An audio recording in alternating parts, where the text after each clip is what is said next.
Magic time for you guys.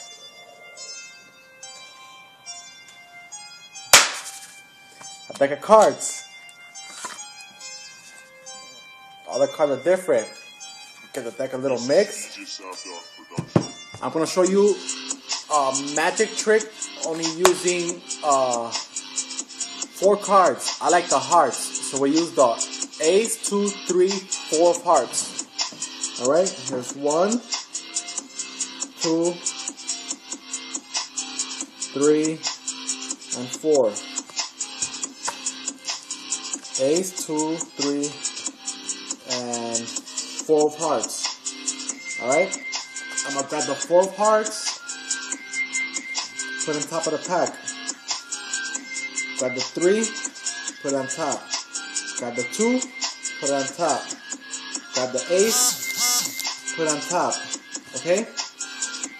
Ace, 2, 3, 4. I like the 3 and the 4, so put the 3 and the 4 in the middle.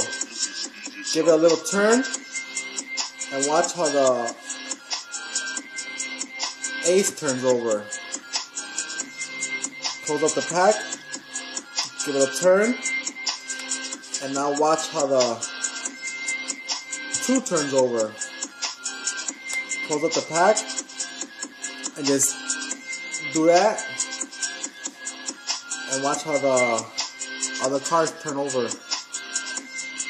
Scroll up the pack, give it a little turn, and now watch how the 3 turns over.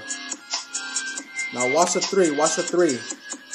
All the way down till it gets to the bottom, just like that. Give it a little twist. And now the 4 turns over. Alright? Grab the 4 and just give it a little spin. Put it on the bottom. Give it a little twist. As you can see, they all turn over. But that's not it. I made the deck go from blue to red. And if I grab the rest of the deck, give it a little shake just like that, all the cards will turn red. Magic. Rah!